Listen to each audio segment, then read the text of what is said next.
នេះខ្ញុំសូមសង្ខេបជូននៅសមិទ្ធផលសំខាន់ពាក់ព័ន្ធកិច្ចប្រជុំសហរដ្ឋមន្ត្រីទាំងពីរទី1កិច្ចចាប់ផ្ដើមនេះគឺកិច្ចប្រជុំសហរដ្ឋមន្ត្រីអាស៊ីបូព៌ាលើកទី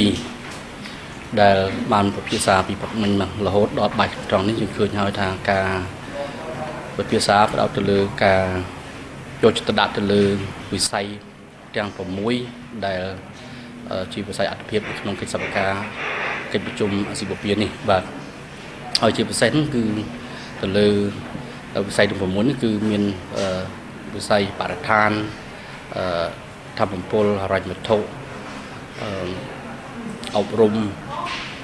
និងផ្នែកសុខាភិបាលបាទដល់ឡែកទៀតថែមtrongកលទី6នេះគឺតកតងវិស័យតជាប់ដែលគេកំពុងឲ្យអត្ថិភាពនេះក្រៅពីការពិភាក្សាផ្ដោតទៅលើការអនុវត្តទៅលើកិច្ចសព្វការលើវិស័យទាំង6នេះគឺរដ្ឋមន្ត្រីការបរទេសនៃកិច្ចប្រជុំអាស៊ីបូព៌ានេះបានផ្លាស់ប្ដូរយោបល់ទៅលើបញ្ហាតំបន់អន្តរជាតិមួយចំនួនបាទជាពិសេសពាក់ព័ន្ធទៅលើបញ្ហានៅឧបទ្វីបកូរ៉េក៏ដូចជាសភាពការនៅសម្បត្តិខាងត្បូងនិងបញ្ហាផ្សេងទៀតដូចជាការប្រឆាំងភេរវកម្មការស្ទើរប្រែប្រួលតែនឹងឡាក់ប៉ុន្តែអ្វីដែលសំខាន់នេះគឺមានការផ្លាស់ប្ដូរមតិយ៉ាងខ្លាំងជុំវិញបញ្ហាសម្បត្តិខាងត្បូងបាទដែលជាចំណុចមួយបណ្ដារដ្ឋមន្ត្រីការបរទេសនៃអាស៊ីបូព៌ាយកចិត្តទុកដាក់ក៏ដូចជាបញ្ហាឧបទ្វីបកូរ៉េដែរបាទស្ថានភាពនោះជាពិសេសក្រោយពីកូរ៉េខាងជើងគាត់បានបាញ់មីសាលកាលពីខែ4បាទបន្តវិញទៀតគឺនៅក្នុងកិច្ចប្រជុំថ្នាក់រដ្ឋមន្ត្រីវេទិកាតំបន់អាស៊ាន19នេះយើងឃើញហើយគឺរដ្ឋមន្ត្រីការបរទេសបានអនុម័តទៅលើផែនការការងារនិងផែនការសកម្មភាពដែលឧត្តមមន្ត្រីនិងបណ្ដាសមាជិកទាំងអស់បានអនុវត្តកន្លងទៅនេះបាទហើយតម្លៃទៀតរដ្ឋមន្ត្រីការបរទេសនៃវេទិកាតំបន់អាស៊ីបូព៌ានេះក៏បានយកចិត្តដាក់ទៅលើផែនការសកម្មភាពថ្មីសម្រាប់ឆ្នាំ2012-2013ដែររដ្ឋមន្ត្រីក៏បានអនុម័តប៉ុន្តែអ្វីដែលសំខាន់ជាកិច្ចពិភាក្សាទៅក្តៅនេះដែលរដ្ឋមន្ត្រីការបរទេសវេទិកាតំបន់អាស៊ាន19បានពិភាក្សាជាង3ម៉ោងកន្លះយកទៅដាក់មែនទែនទៅលើបញ្ហាទាំងអស់មានទាំងអស់សូមសង្ខេបជូនតែម្ដងមាន6ទី1អំពីសភាពការនៅប្រទេសមីយ៉ាន់ម៉ារដ្ឋមន្ត្រីការបរទេសនៃវេទិកាតំបន់អាស៊ាន ARF នេះបានស្វាគមន៍ជាពិសេសនៅការកែតម្រង់នៅក្នុងប្រទេសមីយ៉ាន់ម៉ានេះហើយដល់ឡែកទៀតក៏បានអំពាវនាវឲ្យបន្តការលើកការដាក់ទណ្ឌកម្មលើប្រទេសមីយ៉ាន់ម៉ានេះបាទដល់ឡែកទៀតគឺបណ្ដាប្រទេសในក្នុងវេទិកាតំបន់អាស៊ានដែលមានទាំងអស់27រួមទាំងEU នេះបានគ្រប់គ្រងនៃទុនទីស្នូលរបស់អាស៊ាននៅក្នុងវេទិកាតំបន់នេះបាទហើយធ្វើយ៉ាងណាចង់ឲ្យអាស៊ានបន្តការដាក់ទុនទីស្នូលនេះបាទទី3តកតនឹងឧបទ្វីបកូរ៉េនេះគឺទាំងអស់គ្នាបានអំពាវនាវឲ្យភាគីពាក់ព័ន្ធអស់គោរពនៃស្ដីបណ្ឌិតនៃការសម្រេចរបស់ក្រុមប្រឹក្សាសន្តិសុខនៃអង្គការសហប្រជាជាតិនេះហើយធ្វើយ៉ាងណាកុំឲ្យភាគីពាក់ព័ន្ធនេះអាចយកជំហានណាដែលបង្កើតឬមួយបង្កើតស្ថានភាពមួយដែលឲ្យភាពស្ថានភាពវាតានតឹងបាទដល់ឡែកទៀតក៏បានអំពាវនាវឲ្យភាគីទាំងអស់ជាពិសេសគឺនេះជាការអំពាវនាវដោយឯកឧត្តមបាច់រដ្ឋមន្ត្រីរដ្ឋមន្ត្រីការបរទេសសហការជាតិក៏បានអំពាវនាវទៅដល់បណ្ដាប្រទេសARFទាំងអស់នេះឲ្យធ្វើម៉េចផ្ដល់ឱកាសធ្វើយ៉ាងណាឲ្យមានសន្តិភាពហើយឲ្យមានការចរចាឡើងវិញនៃភាគីទាំង6ភាគីនេះបាទចំណុចទី4ដែលរដ្ឋមន្ត្រីការបរទេសនៃវេទិកាតំបន់អាស៊ានបានយកទៅដាក់នេះគឺតកតងទៅស្ថានភាពនៃសមុទ្រចិនខាងត្បូងបាទនៅក្នុងនេះដែរគឺបានបំពេញនេះធ្វើយ៉ាងណាឲ្យភាគីពាក់ព័ន្ធអស់គោរពនៅ DOC ហើយជាពិសេសគឺធ្វើយ៉ាងណាគ្រប់នៅសិទ្ធិសញ្ញាមិត្តភាពនិងសហការអាស៊ីគ្នានេះដែលជាឯកសារគោលមួយយោងនៅក្នុងឯកសារ DOC នេះក៏ដូចជាច្បាប់អន្តរជាតិនិងច្បាប់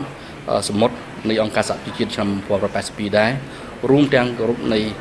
យើងហៅថាសេរីភាពនៃនិវចរនេះបាទដល់ឡែកទៀត រដ្ឋមន្ត្រីការប្រទេសវេទិកាតំបន់អាស៊ាននេះបានផ្លាស់ប្ដូរយោបល់បញ្ហាតំបន់នៅអន្តរជាតិមួយចំនួនជាពិសេសបញ្ហានៅអាស៊ីយើងនេះអាស៊ីបូព៌ានេះក៏ដូចជានៅប្រចាំប្រទេសនេះបាទតើជាចុងក្រោយនេះគឺឃើញហើយជាស្ដែងបណ្ដារដ្ឋមន្ត្រីការប្រទេសវេទិកាតំបន់អាស៊ានយកទៅដាក់ទៅលើការគ្រប់គ្រងគ្រោះមហន្តរាយហើយជាពិសេសគឺថាធ្វើយ៉ាងណាពង្រឹងនៃទូនាទីរបស់វេទិកាតំបន់អាស៊ានក្នុងការចូលរួមចំណែកក្នុងការដោះស្រាយក៏ដូចឆ្លើយតបនិងគ្រប់គ្រងគ្រោះមហន្តរាយព្រោះតំបន់អាស៊ីបូព៌ានេះជាពិសេសនៅតំបន់អាស៊ីគ្នេយ៍មានការងាយរងគ្រោះទៅភាពគ្រោះមហន្តរាយនេះបាទដូច្នេះហើយរដ្ឋមន្ត្រីការប្រទេសនៅក្នុងវេទិកាតំបន់អាស៊ីបូព៌ានេះបានឲ្យអត្ថប្រយោជន៍ទៅលើបញ្ហានេះនេះឆ្លងជាបញ្ហាដែលជំលើកជាទូទៅដែលរដ្ឋមន្ត្រីការប្រទេសនៃវេទិកាតំបន់អាស៊ានបានយកទៅដាក់ឲ្យបានផ្លាស់ប្ដូរយោបល់បាទសូមអរគុណ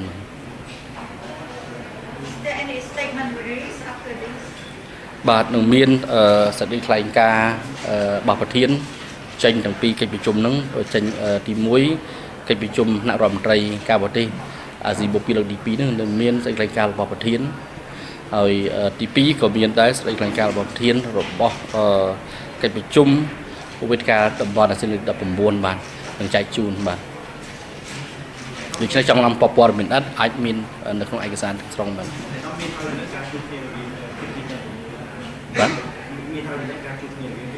បាទមានរដ្ឋមន្ត្រីការប្រទេសខ្លះបានលើកដែរសូមឲ្យមានការជួបជុំគ្នារវាងភាគីទាំង6ឡើងវិញដែរនេះជាមានការអំពាវនាវដោយបណ្ដាប្រទេសខ្លះដែរបាទនៅពេលនេះមិនទាន់បានជួបនៅឡើយទេបាទយើងមិនទាន់ទទួលព័ត៌មានបាននៅឡើយទេទាក់ទងនឹងបញ្ហានេះបាទយើងទូនាទីជាប្រធានអាស៊ានហើយនឹងក៏ដូចជាវេទិកាតំបន់អាស៊ាននឹងបន្តរហូតដល់ថ្ងៃ31ខែ12ឆ្នាំ2012នេះបាទមុននេះក្រោយពីកិច្ចប្រជុំវេទិកាតំបន់អាស៊ានលើក19មកក៏មានកិច្ចមានកម្មវិធីចុះហត្ថលេខាទៅលើសន្ធិសញ្ញាមិត្តភាពនៃសហប្រការនៅអាស៊ីគ្នេយ៍បាទអញ្ចឹងគឺយើងឃើញហើយនៅក្នុងចំណោមប្រទេសដែលគូចរចាទាំង10របស់អាស៊ាននឹងមាន EU បាទសហភាព EU នឹងគាត់បានចុះហត្ថលេខា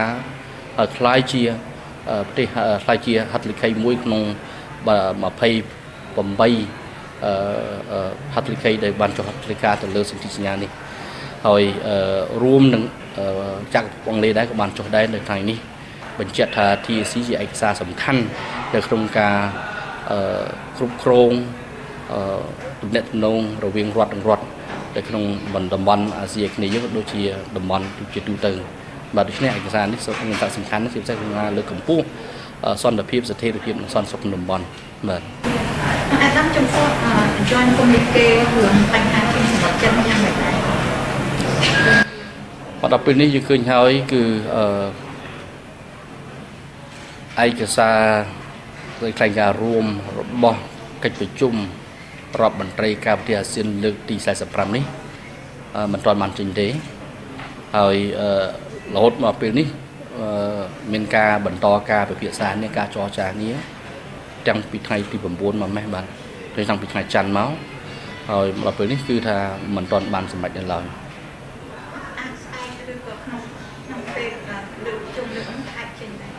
ខ្ញុំមិនអាចហ៊ានសន្និដ្ឋានបានទេប៉ុន្តែ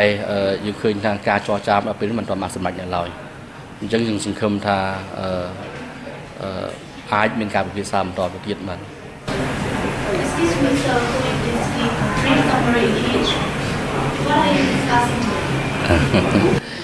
Thank you very much. Let me speak in English then. Today, we had two meetings, important meetings: the second East Asia Summit Foreign Ministers meeting and the 19th ASEAN Regional Forum.